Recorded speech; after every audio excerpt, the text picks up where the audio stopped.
Hello, ladies and gentlemen. Basil here. Welcome to Gaming Analytics, Episode 3, Guild Wars 2 Edition, the very first Guild Wars 2 clip, or I guess match, that we'll be taking a look at. This is structured PvP, which is technically 5 versus 5, but keep in mind this is the beta. So the matchmaking system was a little wonky this time around, beta weekend event number 2, so it was a little weird. I have to stave off hiccups, I apologize. I really tried to get some good matches, but the matchmaking system just did not want to be my friend. I was queuing up games with, 4 versus 3, 4 versus 5, 2 versus 2, 3 versus 3. It was just some weird stuff, so I apologize if you're confused at the number of players on the team, but we're going to be talking about 5 specific engagements here. I am running Haste, Infiltrator Signet, Spider Venom, and my elite is going to be Basilisk Venom. My build, top right corner, you can see up there. It's a little bit different from the one I'm currently using, which I will talk about a little bit in depth here. I do see this engineer here. I'm going to help out my teammate open up a little bit there. I probably should have just kind of focused more on my sword and pistol weapon set just for that engagement as I stumble over myself. I couldn't get the words out.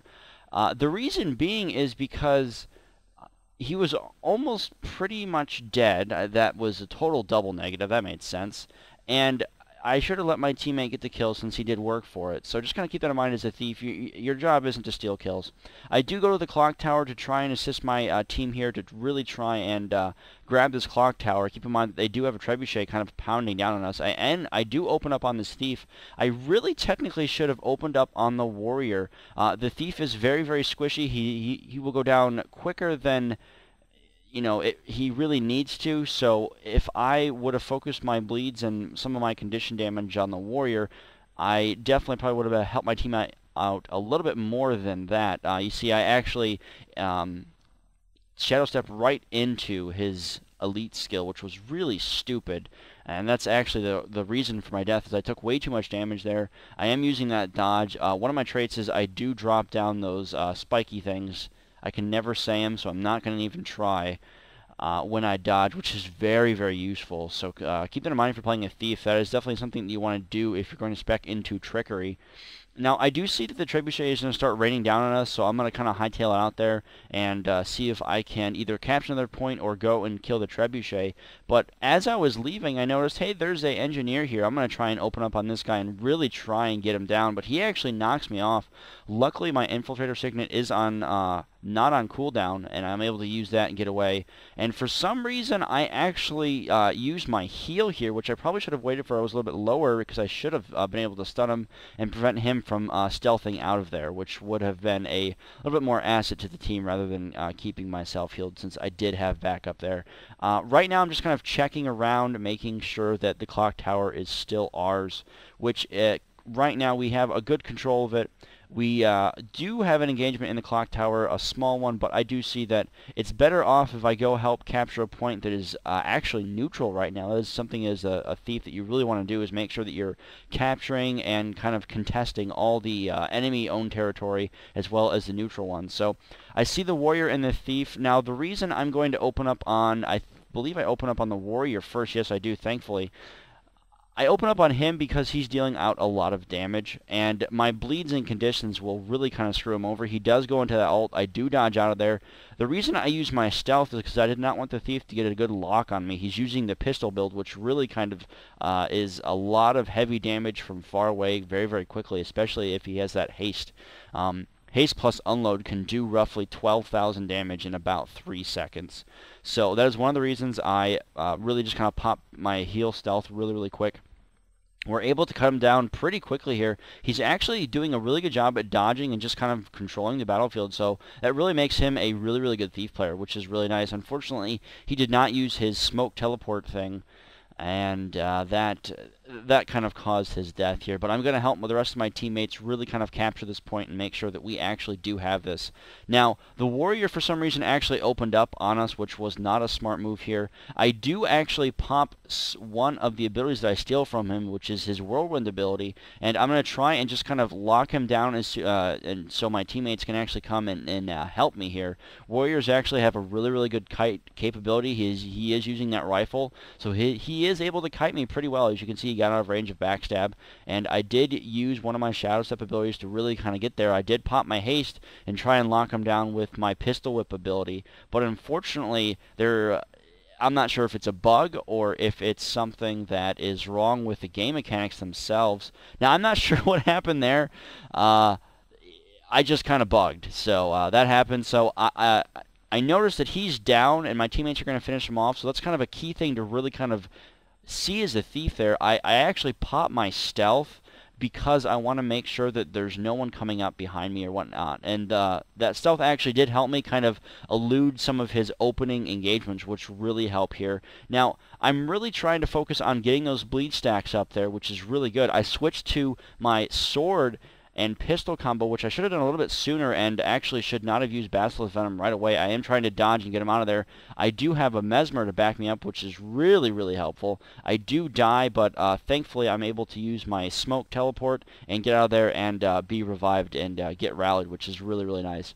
So my teammate there, really helpful. Mesmers are such a powerful buffing class and just kind of a good class to have at your side here. So I'm going to actually go for a Trebuchet now. Now, this is kind of where I kind of goof. I was not aware that the players operating the Trebuchet actually have quite a large field of view when they're in this Trebuchet mode. If you actually use the Trebuchet, you will actually see what I'm talking about. Like, I think he can't see me because he's focused on there, because, you know, he's seeing, and he reacts to me just as he should. So very good job there. And I'm like, wait, how did he see me? And I'm actually kind of, you know, thinking, is he hacking? Which obviously that's not the case. But you know, just through my gaming years, if something just looks really fishy, I just kind of instantly assume it's hacks. But which is really kind of childish for me, to be honest with you. And he does use that double thief elite, which is really strong, especially versus a 1 versus 1 combination. Basilisk Venom is very useful for battle control, and that's generally what my build focuses on. I'm actually going to get taken out here, and we are going to win this pretty quickly. I'm going to kind of cut ahead here to my death. You guys don't want to see that. Now, one thing I will want to actually kind of note and kind of complain about a little bit here before this video ends is the Thief's initiative does not regenerate during the spawn. So, and as you can see, we did win that match. I'm going to ramble here for just a couple more minutes here. I feel that as of right now, the Thief is pretty well balanced. There's a lot of good glass cannon builds, a lot of good battle control builds, and a lot of good battle survive builds as well. There's not just one type of build that's, oh, the best build, everyone should go cookie cutter build. No, ArenaNet has really balanced the Thief in a pretty good way. A couple other things I do want to point out is, if you saw as I was fighting the last Thief there, he was using a lot of the blinding abilities, which are very useful as well. I have yet to actually try them in depth. I've tried them a little bit. They're really good if you use some of the group ones and some of the group blinds, which is really useful. But I definitely need to try those eventually. The stress test is coming up soon, so I will definitely be trying that a little bit, hopefully. But me and Shriggs might be actually trying the Necromancer to begin with, which we're going to be starting a new series over on AzuraPortal.com, which I completely botched that name. I apologize. That is a new up-and-coming Guild Wars website. We'll have a lot of really neat PvP information on there for you guys. And yeah, so I hope you guys enjoyed this episode. If you have a comment or, you know, feedback or negative response or whatever you feel wish to kind of elaborate, please go ahead and leave it in the comment section below. Or if you'd like me to cover a specific build, a specific class, maybe during the next beta weekend event, I will do my best to see what I can actually come up with. Just give me a comment below, guys. And as always, please subscribe if you do enjoy my work, and we will see you guys next time. God bless, everybody.